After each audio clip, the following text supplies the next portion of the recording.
You're listening to Soap Dirt, the latest in television entertainment news. Hey there, Days of Our Lives fans. It's Belinda from Soap Dirt, and I've got your weekly Days Prediction edition. I have got 5 hot spoilers as we dive into the second week of February sweeps. These are, as always, based on official spoilers or very recent episode activity. Most of them, I think, this week are based on spoilers. I've got one for Chad and a fire, for Constantine, John, and Steve, one for Stephanie and Everett, one for Alex and Teresa, and one for desperate Sloan Petersen. Hey, if you haven't already, reach down, click that subscribe button so you don't miss any of our updates. And now let's dive right into these predictions.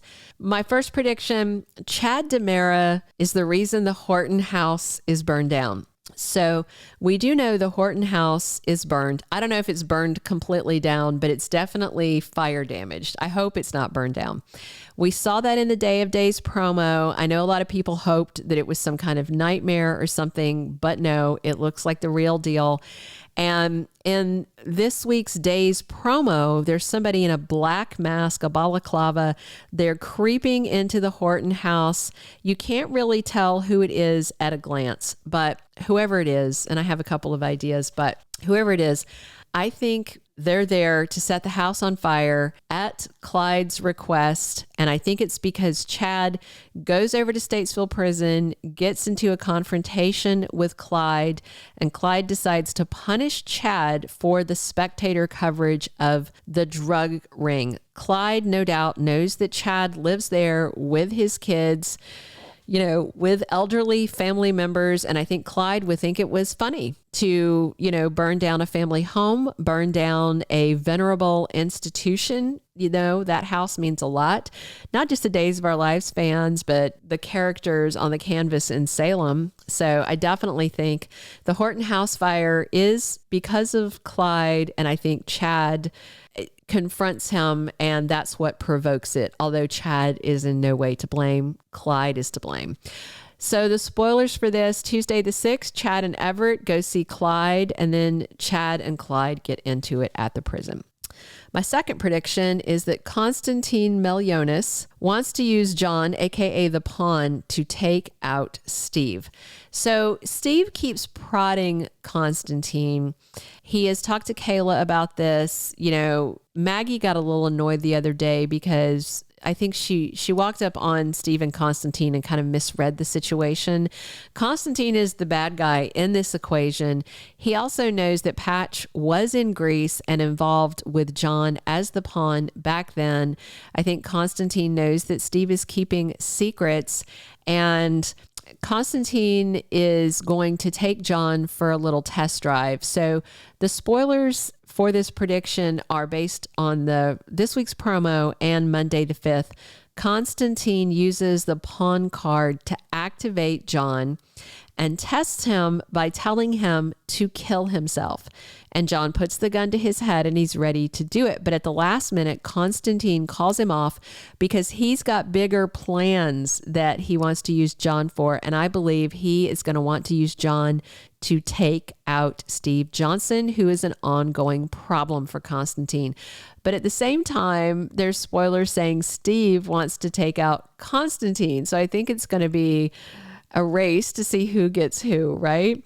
All right, my third prediction, Stephanie Johnson pushes Everett Lynch to go to the doctor, specifically her mother, Dr. Kayla Brady. So Everett's got this medical issue. We saw it the other day it was January 15th. It was MLK Volunteer Day, and Everett and Chad were doing park cleanup, and he had this dizzy spell where he couldn't really talk. He couldn't think clearly. He got a whole headachy thing, and then he got a protein bar, and he sat down, and he got to feeling better. I think his symptoms are going to continue. I think it's some kind of lingering effect from either the accident that caused the coma itself, or maybe there was something neurological that caused him to have the accident that then caused the coma. So there's clearly something deeper going on with Everett. I think these symptoms are going to continue. And now that Stephanie is sleeping with him, she's going to be around him more often, and she may notice the symptoms and then want him to go to the doctor, specifically her mother. So the spoilers for this prediction, Thursday the 8th, Stephanie pushes Everett about something she wants him to do. And I think that's to go to the doctor. Wednesday the 7th, the day before that, she tells her mom about them. And then there is some spoiler info for later in February that says Kayla diagnoses Everett's condition. So I wonder if Stephanie gets him to go see her mom and Kayla's able to sort it out. That would be great. My fourth prediction, Alex Kiriakis proposes on Valentine's Day to Theresa Donovan. So right now, Alex is all bent out of shape thinking Brady Black still wants Teresa. And I do think Brady wants Teresa, but I don't think he wants to want her. So he is trying just to look the other way. He did admit to Marlena, Alex did, that he loves Teresa and he's never been in love before. He wants to do things right. And then he had that whole thing on Friday at work where Teresa needed help and Brady was able to swoop in and help her. So I just think all this and Alex's paranoia about Brady and losing her is what leads him to buy a ring, unless the ring he has is some kind of Kiriakis, family heirloom that he pulled out of the safe. So he does have a ring, and I think he's going to save his proposal for the most romantic day of the year, Valentine's Day.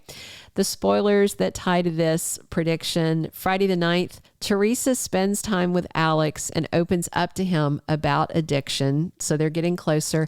And then there's an undated spoiler saying that Teresa finds the engagement ring in his stuff. So she does know that an proposal is coming. And I think it's going to come not this week, but the following week. All right, my fifth and final Days of Our Lives prediction is Sloan Petersen's frustrations spiral, and she comes up with a desperate plan. So all Sloan really wants right now is more quiet time with Eric. The last time they were trying to hook up, the baby started crying, and then Leo stopped by and kind of ruined their evening. I think these things are going to keep happening.